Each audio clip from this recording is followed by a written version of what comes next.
हमारी मांग यही है कि निर्दोष लोग हैं जिन्हें फंसाया गया है, और फंसाया यूं गया है क्योंकि सरकार ने कराया है ये सब। नमस्कार, मैं वरुण कुमार और आप देख रहे हैं यूपी की बात। आज के एपिसोड में हम बात करेंगे संभल की, संभल पर हो रही राजनीति की। और इस चर्चा में मेरे सहयोगी उत्कर्ष चतुर्वेदी मेरे साथ लखनऊ से जुड़ गए हैं।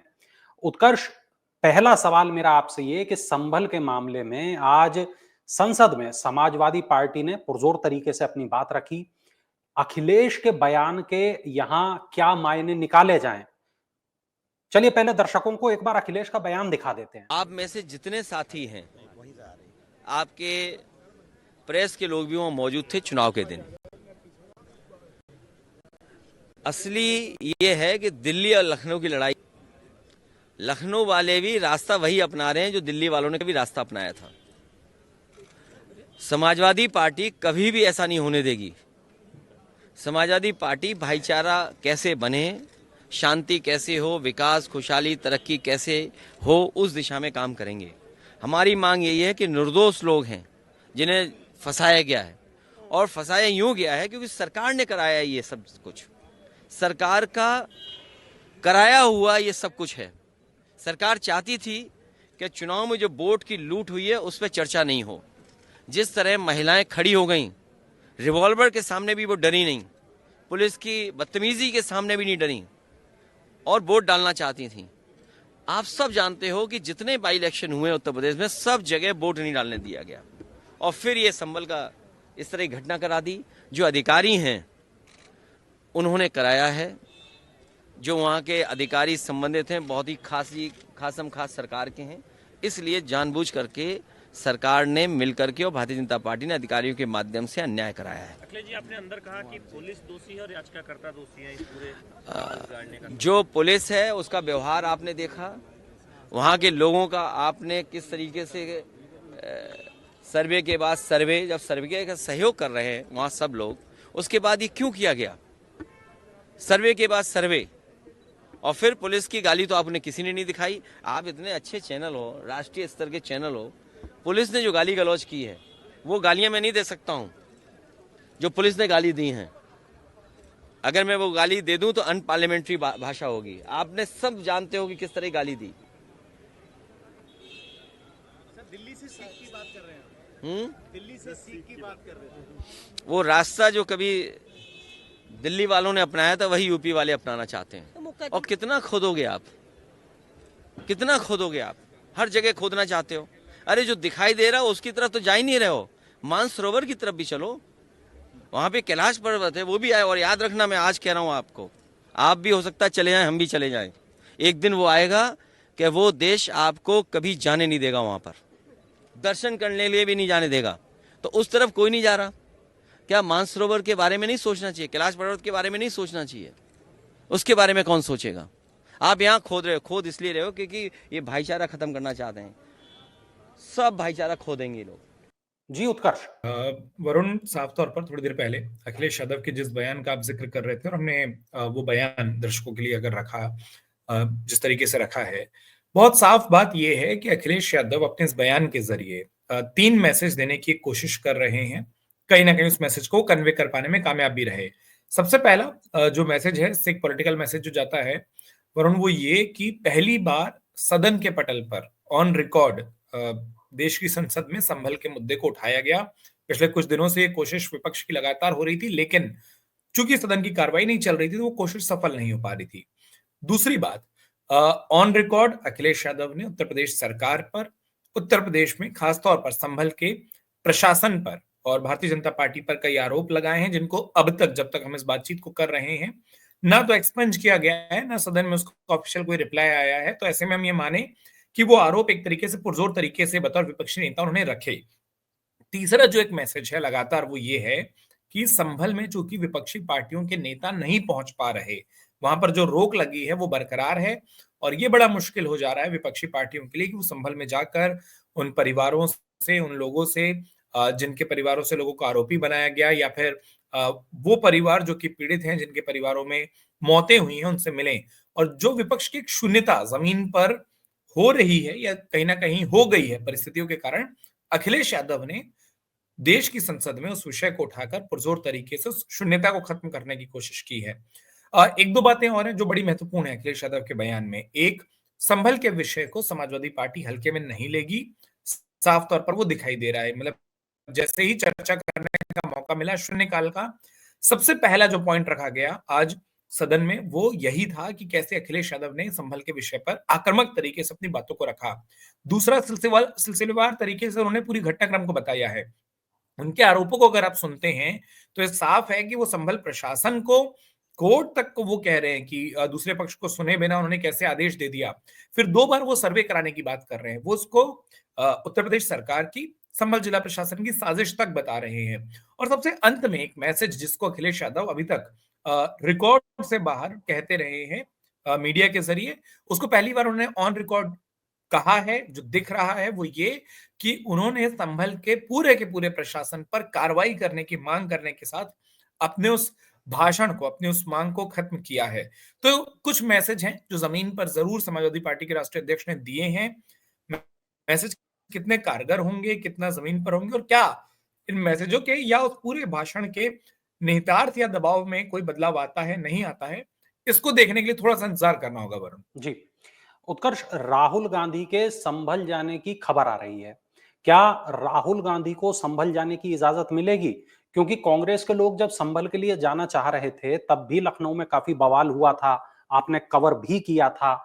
इस बार क्या लगता है, इजाजत मिलेगी राहुल को? हमको लग रहा है कि कल भी सुबह से आप और हम अपने दर्शकों के लिए बात कर रहे होंगे क्योंकि ऐसी परिस्थिति दिख नहीं रही है। देखिए, संभल प्रशासन का जो आदेश है बाहरी व्यक्तियों की संभल में प्रवेश को लेकर रोक पर, वो 3 अलग-अलग, अगर हम मोटा-मोटा उसको क्राइटेरिया डिफाइन कर लें। एक, किसी भी तरीके के प्रतिनिधिमंडल पर, किसी भी राजनीतिक पार्टियों के, दलों के, नेताओं के आने या समूह के आने पर, और अगर वो प्राइवेट पर्सन भी है तो भी व्यक्तियों के समूह के संभल में प्रवेश पर 10 दिसंबर तक की रोक है। पहले 30 तारीख थी, उसको एक्सटेंड करके 10 दिसंबर किया गया।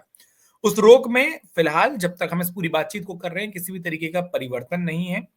सूत्रों के जरिए जो मुझे जानकारी मिली है, राहुल गांधी से संभल के कमिश्नर अंजने, उन्होंने अपील भी की है कि राहुल गांधी को अपने इस दौरे को टाल देना चाहिए, कम से कम 10 तारीख तक नहीं आना चाहिए। अगर राहुल गांधी आने की कोशिश करते हैं तो जैसा मैंने कहा कि हो सकता है कि हमको फिर एक बार चर्चा पर जुटना पड़े। वो तस्वीरें आने लगे कि राहुल गांधी बढ़ते हैं, कितना बढ़ पाते हैं और कहां तक बढ़ पाते हैं। क्योंकि पिछले दिनों जब समाजवादी पार्टी का डेलीगेशन खासतौर पर संभल जाने के लिए निकला था, हमने लखनऊ में तो देखा कि जो नेता प्रतिपक्ष है माता प्रसाद पांडे, वो एक तरीके से अपने घर में ही कैद हो गए थे। उनके घर के बाहर पुलिस का ठीक ठाक जमावड़ा रहा, वो नहीं निकल पाए। जो प्रदेश अध्यक्ष हैं समाजवादी पार्टी के, वो नहीं निकल पाए। लेकिन कुछ सांसद थे जो दिल्ली से निकल गए, सदन की कार्रवाई में वो हिस्सा लेने गए हुए थे, या अपने अपने संसदीय क्षेत्रों से निकले और उसके बाद आगे राधे रास्ते पर, हाईवे पर उनको टोल प्लाजा पर या ऐसी जगहों पर रोका, जिसमें जियाउर रहमान बर्क का नाम शामिल है, जिसमें इकरा हसन का नाम शामिल है, ये रोके गए। तो 2 परिस्थितियां हो सकती हैं। एक, कि राहुल गांधी दिल्ली से ही संभल के लिए कूच ना कर पाए, ना निकल पाए और उनको दिल्ली में ही पुलिस के जरिए या उत्तर प्रदेश पुलिस के कुछ अधिकारियों के जरिए उस संभल में जो प्रवेश प्रतिबंधित है 10 दिसंबर तक, उस आदेश की जानकारी दे दी जाए और उस आदेश का पालन कर जाए।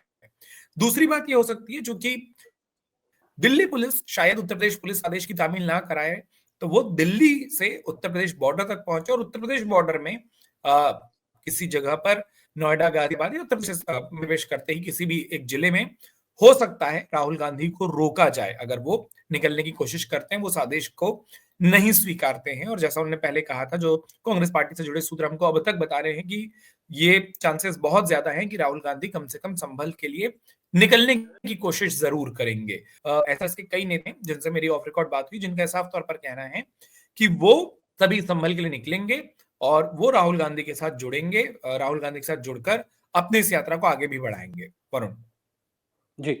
उत्कर्ष, ऐसी जानकारी मिल रही है कि प्रियंका गांधी ने संभल के लोगों से बात की है, ऐसा कोई अपडेट है उत्कर्ष आपके पास? बिल्कुल, हमारे पास भी ऐसी खबरें आई। हुआ ये दरअसल एक रणनीति में बदलाव हुआ वरुण, और ये बड़ा दिलचस्प है। जब समाजवादी पार्टी और कांग्रेस दोनों के ही बड़े नेता संभल में नहीं पहुंच पा रहे हैं, वो संभल में नहीं जा पा रहे, तो उन्होंने एक रणनीति ये बनाई कि हम अपने स्थानीय नेताओं को उन घरों में भेजेंगे या उन जगहों पर भेजेंगे जहां पर हम देख सकते हैं कि किस तरीके से वो तमाम लोग जो है संभल के जो परिवार हैं उनको रखा गया है, या उनके घरों पर कांग्रेस के और समाजवादी पार्टी के जो स्थानीय नेता कार्यकर्ता हैं वो पहुंचे। वो जब वहां पर पहुंचे, परिवारों से उन्होंने बात की। बातचीत के क्रम में उन्होंने एक कोशिश ये की कि अपने नेताओं से बात कराई जाए। हमको ये बताया गया कि कांग्रेस के नेताओं ने प्रियंका गांधी को, उनके सहयोगियों को फोन किया। प्रियंका गांधी को जब पता चला कि संभल में कांग्रेस के स्थानीय नेता कुछ परिवारों के घरों पर पहुंचे हैं, तो वो फोन पर आई, उन्होंने बात की। क्या बात हुई है इसका बहुत विवरण नहीं मिला है, लेकिन जो पता चला है, एक, प्रियंका गांधी ने उनके साथ देने का हौसला उनको दिया है, एक भरोसा दिया है कि कांग्रेस पार्टी उनके साथ रहेगी, संभल के लोगों के साथ रहेंगी। दूसरा, उन्होंने भरोसा ये भी दिया कि जैसे ही मौका मिलेगा, यानी कि वो जो रोक है वो कम करेंगे। और तीसरी बात जो कही गई है, जो हमको बताया जा रहा है, जो जानकारी मिल पाई है, वो ये कि प्रियंका गांधी ने ये भी कहा कि उस पूरे संभल के विषय को बड़े प्लेटफॉर्म पर रखा जाएगा, जिसका एक उदाहरण आज संसद में देखा गया, जब खुद अखिलेश यादव ने इस पूरे मसले को पटल पर रखा। राज्यसभा में भी ये मामला उठा, लोकसभा में भी मामला उठा, और प्रियंका गांधी ने भी एश्योर किया कि कांग्रेस के नेता भी लगातार संभल के इस विषय को सदन के प्लेटफॉर्म पर रखते रहेंगे। जी, उत्कर्ष, एक सवाल मेरा यहाँ पर यह भी है कि संभल के मामले में कब तक बाहरी जो लोग हैं उनके प्रवेश पर रोक रहेगी, और अभी प्रशासन क्या कदम उठा रहा है? क्योंकि हमने ये देखा कि चाहे कांग्रेस के नेता हो या समाजवादी पार्टी के नेता हो, किसी को भी संभल में एंट्री नहीं मिल पा रही है। देखिए वरुण, मैंने जैसा थोड़ी देर पहले कहा कि 10 दिसंबर वो तारीख है। 10 दिसंबर तक किसी भी बाहरी व्यक्ति के, किसी प्रतिनिधि मंडल के, शिष्टमंडल के, शिष्टाचार मंडल, उनके प्रवेश पर रोक है संभल में। एक बात। दूसरी बात, संभल में कुछ एक अपडेट भी है लगातार। वो अपडेट ये है कि अब भी कई लोगों की पहचान होनी बाकी है। करीब 30 के पास आसपास ऐसे लोग हैं जिनको पुलिस ने हिरासत में लिया है या गिरफ्तार किया है, लेकिन अभी भी 800 चेहरे हैं। जैसा हमने पहले भी, इससे पहले बातचीत करता था, मुझे जो बताया गया है उत्तर प्रदेश पुलिस के सोर्सेस के जरिए, 800 चेहरे हैं जिनका आइडेंटिफिकेशन हुआ है, जिनकी पहचान कर ली गई है, जो उस पूरी हिंसा में लिप्त थे, जो उस पूरी हिंसा में जुड़े हुए थे, जो साफ तौर पर उस उपद्रव का हिस्सा दिख रहे हैं। उन लोगों पर कार्रवाई की तैयारियां हैं। कई लोगों के पोस्टर हमने देखा आ गए, लेकिन ये पोस्टर पूरे नहीं है जो हमको बताया गया। उनके पोस्टर भी सार्वजनिक किए जाएंगे। तो जब तक वहां पर विधिक प्रक्रियाएं चल रही हैं, जब तक वहां पर लॉ एंड ऑर्डर को मेंटेन करने की और जो लीगल एक्शन है वो चल रहे हैं कि ठीक है, संभल पुलिस साजिश के एंगल से इस पूरे मामले की जांच कर रही है, तो जो प्राइमा फेसी एविडेंस है उनके कलेक्शन ना हो जाए, जो चेहरे हैं वो सारे के सारे डिस्क्लोज ना हो जाए, सार्वजनिक ना हो जाए, उन चेहरों के आधार पर लोगों की धरपकड़ पूरी ना हो, और वो जो न्यायिक जांच आयोग उत्तर प्रदेश सरकार ने बनाई है वो प्राइमरली अपना काम पूरा ना कर ले, ये रोक बदस्तूर जारी रहने की उम्मीद है। इसीलिए इसको एक्सटेंड किया गया। पहले 30 तारीख तक थी, फिर उसको 10 दिसंबर किया गया, और 10 दिसंबर के आसपास ये रिव्यू भी होगी कि क्या इसमें पहले ढील दे जाने की संभावना हमेशा बनी हुई है, लेकिन क्या पहले ढील दी जाए, ना दी जाए, या इसको और एक्सटेंड किया जाए, ये हमको 10 दिसंबर के आसपास ही पता चल पाएगा। वरुण जी, उत्कर्ष, समाजवादी पार्टी से लेकर कांग्रेस तक के आरोपों पर क्या भाजपा ने कोई जवाब दिया है? क्योंकि केशव प्रसाद मौर्य का एक बयान तो हमने देखा, लेकिन क्या कोई और जवाब भी बीजेपी की तरफ से आया है? देखिए, सिर्फ केशव प्रसाद मौर्य के बयान की आप बात कर रहे हैं। उत्तर प्रदेश सरकार से जो दोनों ही डिप्टी सीएम हैं, केशव प्रसाद मौर्य और ब्रजेश पाठक, बड़े आक्रामक हैं समाजवादी पार्टी और कांग्रेस पर, और खासतौर पर संभल के विषय पर भाजपा ने एक लाइन है। इसके अलावा भाजपा के तमाम नेताओं और प्रवक्ताओं, अगर आप बाइट्स को देखते हैं, अगर आप उनके सोशल मीडिया पोस्ट को देखते हैं, साफ है कि संभल के मसले पर वो आक्रामक है। उल्टा समाजवादी पार्टी पर वो मुस्लिम तुष्टीकरण के आरोप भी लगा रहे हैं। भारतीय जनता पार्टी का स्टैंड बहुत क्लियर है कि जियाउर रहमान बर्क का नाम जब से एफआईआर में है, तब से वो ये मानकर चल रहे हैं और ये कह रहे हैं बार बार कि देखिए, संभल की जो पूरी की पूरी हिंसा है, अगर उसकी तोहमत किसी पर लगानी है, अगर उसका आरोप किसी पर लगाना है, अगर उसकी जिम्मेदारी किसी पर तय करनी है, तो वो समाजवादी पार्टी होनी चाहिए।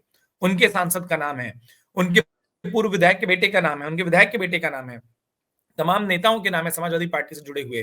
तो वो ये कह रहे हैं कि अगर ये साजिश है, अगर संभल क्रिएट किया गया है, बनाया गया है, तैयार किया गया है, तो इसमें संलिप्तता समाजवादी पार्टी की है, और समाजवादी पार्टी को तो स्टैंड ही नहीं लेने का अधिकार है कि वो संभल के विषय पर कुछ कहे। और अगर वो कुछ कह भी रहे हैं, जो भाजपा का आरोप है कोट अनकोट, तो वो सिर्फ और सिर्फ तुष्टीकरण की राजनीति के लिए, एक खास वोट बैंक को, एक खास धन के लोगों को प्रभावित करने के लिए इस तरीके की बातें कह रहे हैं। उनको संभल में नॉर्मलिटी से ज्यादा संभल के विषय को उठाने में दिलचस्पी है। ये भाजपा के आरोप है। तो ऐसा नहीं कि भाजपा के जवाब नहीं आ रहे हैं, भाजपा के लगातार वो प्रत्युत्तर, आप यूं कह लीजिए कि दोनों ही डिप्टी सीएम, अब ऐसा लग रहा है हर दिन सुबह शायद जो सबसे पहले बयान जारी करते होंगे या मीडिया से बात करते होंगे, निश्चित रूप से संभल जितना बड़ा विषय इस वक्त बना हुआ है, संभल की स्थिति जो जितने बड़े विषय के तौर पर बनी हुई है, उस पर सवाल पूछे जाते हैं और ये दोनों ही नेता उस विषय पर बखूबी और लगातार आक्रामक ढंग से अपनी पार्टी की ओर से वो जवाब देते नजर आते हैं। जी, उत्कर्ष, यूपी पुलिस पर, संभल प्रशासन पर कई आरोप विपक्षी दलों ने लगाए। क्या सरकार की ओर से इस पर भी कुछ कहा गया? पुलिस या प्रशासन की ओर से कोई जवाब दिया गया? देखिए, आधिकारिक रूप से आज जो संसद में कहा गया है समाजवादी पार्टी की ओर से, विशेष तौर पर चाहे वो प्रोफेसर रामगोपाल यादव जिन्होंने राज्यसभा में समाजवादी पार्टी की ओर से बातों को रखा हो, या फिर खुद पार्टी के राष्ट्रीय अध्यक्ष अखिलेश यादव जिन्होंने लोकसभा में इस विषय को रखा हो, उस एक बयान के बाद तो उत्तर प्रदेश पुलिस का या संभल जिला प्रशासन की ओर से, वहां कमिश्नर, डीएम, किसी की ओर से, एसएसपी की ओर से कोई सीधा काउंटर जवाब नहीं आया है। लेकिन दोनों ही जगहों पर, मैं संभल की बात करूं या मैं उत्तर प्रदेश पुलिस की बात करूं, यहाँ पर जो हमारे हाईली प्लेस सोर्सेज हैं या उच्च पदस्थ जो हमारे सूत्र हैं, उनसे जब हमने बात की है, उनका ये बहुत साफ तौर पर कहना है कि पुलिस पर लगाए गए आरोप, खासतौर पर वो 2 हथियार रखने के, सरकारी गैर सरकारी, पूरी की पूरे संभल की साजिश को क्रिएट करने के, जबरदस्ती माहौल में तनाव पैदा करने के लिए 2 बार सर्वे कराने के या सर्वे के बारे में गलत इंफॉर्मेशन देने के, अतिरिक्त दबाव देकर सर्वे को किसी नियत तिथि पर किसी नियत वक्त में कराने की जो तमाम आरोप लगाए गए हैं, उसको खारिज किया है, सिलसिलेवार ढंग से खारिज किया है। उल्टा पुलिस तो इसमें पूरे के पूरे मामले में साजिश देख रही है, जिसको वो कह रही है कि ये लोकल पॉलिटिकल डिस्प्यूट का मामला है, यानी स्थानीय स्तर पर 2 राजनीतिक गुट हैं जिनके बीच की लड़ाई है, जिसके कारण संभल में ये कुछ होकर उभरा। वहीं प्रशासन की ओर से भी इस तरीके के इनपुट मिले जब वो कह रहे हैं कि देखिए, हमारे पास इतने सारे चेहरे आइडेंटिफिकेशन हैं जिन लोगों ने पत्थर फेंके या मुंह पर ढककर आए थे, तो अगर वो सिर्फ पुलिस की ओर से, अगर बाकी लोग क्यों वो अपने चेहरे ढककर आते या चेहरे छुपा कर आते। हाँ, राइट ऑफ नहीं किया जा रहा है किसी भी रोल को, ये एडमिनिस्ट्रेशन का साफ तौर पर कहना है कि जब तक जांच पूरी नहीं होगी, हम ये नहीं बोल रहे हैं कि कोई भी पक्ष इसमें निर्दोष है, लेकिन तो सिर्फ आरोप लगा देने से बात नहीं होगी। लेकिन जहां तक आधिकारिक जवाब जो अभी नहीं आया वरुण, मुझे ऐसा लग रहा है कि शायद बहुत जल्द 1-2 दिनों में जब कोई ऐसे कोई कार्यक्रम हो या जो ब्रीफिंग्स होती हैं उत्तर प्रदेश पुलिस की या संभल में, तो प्रशासन से मीडिया लगातार बात कर रहा है, जब ये स्पष्ट रूप से सवाल पूछे जाएंगे तब वो जवाब देंगे। हाँ, जब तक ये सवाल सीधा नहीं होंगे तब तक ना तो जिला प्रशासन, ना स्थानीय प्रशासन और ना ही उत्तर प्रदेश पुलिस इस पर अपनी ओर से कोई रिप्लाई करेंगे। एक बार और इसी पूरे घटनाक्रम पर या ऐसे ही घटनाक्रम पर मुझे एक बहुत सीनियर ऑफिसर ने एक बात कही थी और वो मैं आपको कोट कर दे रहा हूं। उन्होंने कहा कि देखिए, कोई भी राजनीतिक बयानबाजी के बाद हम खुद से जवाब इसलिए नहीं देते हैं, हम राजनीतिक दल नहीं है, हम पॉलिटिकल मूव नहीं ले सकते। हाँ, अगर वो सवाल सामने से आता है तब हम उसका जवाब देते हैं, लेकिन 2 पार्टियों में जैसा होता है कि अगर एक पार्टी ने दूसरे पर आरोप लगाया तो दूसरी प्रेस कॉन्फ्रेंस करने चली जाए, बोले हमारा जो पूरा ऑपरेशन है किसी भी सिस्टम का, चाहे वो प्रशासन हो चाहे वो पुलिस हो, वो राजनीतिक दलों की तरह काम नहीं करता, वो यहां पर भी नहीं करेगा। जी, चलिए, बहुत शुक्रिया उत्कर्ष इस तमाम जानकारी के लिए। उम्मीद है कि ये जानकारी हमारे दर्शकों को पसंद आई होगी। ऐसी तमाम खबरों के लिए, चर्चाओं के लिए, जानकारियों के लिए आप लोग देखते रहें अमर उजाला। अगर आप ये वीडियो YouTube पर देख रहे हैं तो हमारे चैनल को सब्सक्राइब करें और बेल आइकन को दबाना ना भूलें। अगर आप Facebook पर ये वीडियो देख रहे हैं तो हमारे पेज को लाइक करें।